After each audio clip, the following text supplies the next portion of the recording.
Nabi Yunus alaihissalatu wassalam berkata, La ilaha illa anta subhanak inni kuntu minaz zalimin.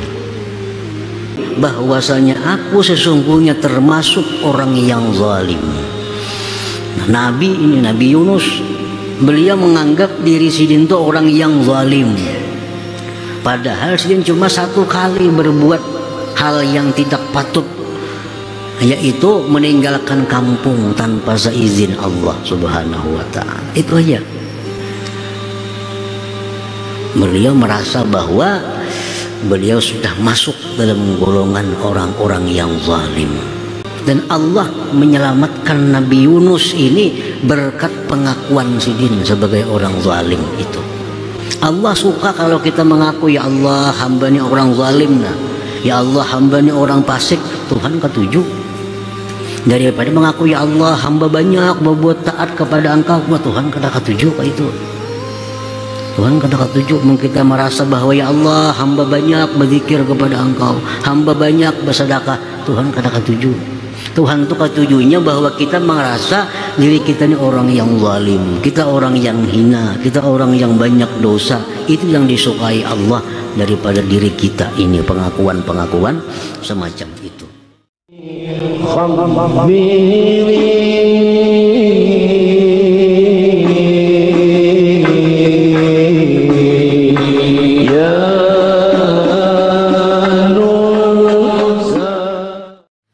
Nabi Yunus alaihissalatu wassalam berkata, La ilaha illa anta subhanak inni kuntu minaz zalimin.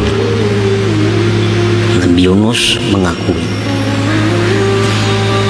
La ilaha illa anta, tiada Tuhan selain Engkau, subhanaka maha suci Engkau ya Allah, inni kuntu minaz zalimin, bahwasanya aku sesungguhnya termasuk orang yang zalim. Nabi ini, Nabi Yunus, beliau menganggap diri sidin itu orang yang zalim. Padahal sidin cuma satu kali berbuat hal yang tidak patut, yaitu meninggalkan kampung tanpa seizin Allah Subhanahu wa ta'ala. Itu aja. Beliau merasa bahwa beliau sudah masuk dalam golongan orang-orang yang zalim. Namun kita padahal orang zalim bisa sarik, padahal hari-hari maksiat, hari-hari berbuat dosa, hari-hari sombong, padahal orang zalim abang muha. Nabi Yunus seorang nabiullah yang mana beliau ini adalah seorang yang terpelihara dari dosa, cuma berbuat hal yang tidak wajar. Beliau menganggap diri sidin itu orang yang zalim. La ilaha illa anta subhanak inni kuntu minaz zalimin. Dan Allah menyelamatkan Nabi Yunus ini berkat pengakuan sidin sebagai orang zalim itu. Allah suka kalau kita mengaku, ya Allah hamba ini orang zalim, nah. Ya Allah hamba ini orang fasik, Tuhan ketujuh. Daripada mengaku, ya Allah hamba banyak berbuat taat kepada Engkau, Tuhan kata ketujuh kayak itu. Tuhan kata ketujuh, kita merasa bahwa ya Allah hamba banyak berzikir kepada Engkau, hamba banyak bersedekah, Tuhan kata ketujuh. Tuhan itu ketujuhnya bahwa kita merasa diri kita ini orang yang zalim, kita orang yang hina, kita orang yang banyak dosa. Itu yang disukai Allah daripada diri kita ini, pengakuan-pengakuan semacam itu. Jadi Nabi kita SAW bersabda, ujar Nabi, lam yad'u biha muslimun rabbah fi syai'in qad illa istajabalah. Tidak berdoa dengan doa Nabi Yunus itu oleh seseorang muslim melainkan Allah kabulkan doanya. Doa Nabi Yunus, la ilaha illa anta subhanaka inni kuntu minaz zalimin. Tidak berdoa seseorang dengan doa itu melainkan Allah kabulkan hajatnya.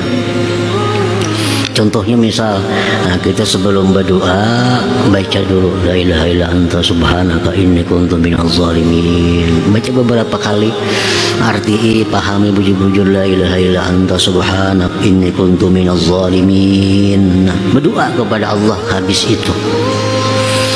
Nah, boleh juga dijadikan tawassul. Allahumma inni as'aluka bila ilaha illa anta subhanaka inni kuntu minal zalimin an taqdiya hajati, umpamanya. Ya Allah, hamba minta kepada Engkau dengan berkat la ilaha illa anta subhanaka inni kuntu minal zalimin, maka tunaikanlah hajatku ini. Nah, tidak berdoa dengan doa Nabi Yunus itu oleh seseorang muslim, melainkan Allah perkenankan baginya. Nah, karena Allah menyukai kalau kita mengaku zalim. Allah suka. Karena kalau kita mengaku zalim, berarti kita ada harapan baik, ada harapan mau bertobat, ada harapan mau minta ampun. Nah, kalau kita merasa baik pada hulu, kada mau lagi bertobat, padahal saling banyakkan salahnya, saling banyakkan dosanya, cuma karena merasa bersih lalu kada mau lagi tobat. Nah, bila kita merasa zalim, kita merasa orang yang fasik, orang yang banyak dosa, itu ada harapan bisa bertobat kepada Allah Subhanahu wa ta'ala. Nah, para muhibbin rahimakumullah, di dalam sebuah hadis lagi disebutkan, man da'a biha fi maradih arba'ina marrah famata fi maradih dzalik utiya ajra syahid wa in bara'a wa qad ghufira lahu jami'u dzunubi. Orang yang sedang sakit garing membaca 40 kali la ilaha illa anta subhanak inni kuntu minaz zalimin. Sesungguhnya hamba ya Allah orang yang zalim, 40 kali. Jikalau dia mati syahid. Jikalau sembuh dibersihkan dari dosa-dosanya. Nah, itu semata-mata karena Allah cinta kita mengakui sebagai orang yang zalim tadi. Nah, pengakuan orang yang zalim itu sangat disukai oleh Allah Subhanahu wa ta'ala.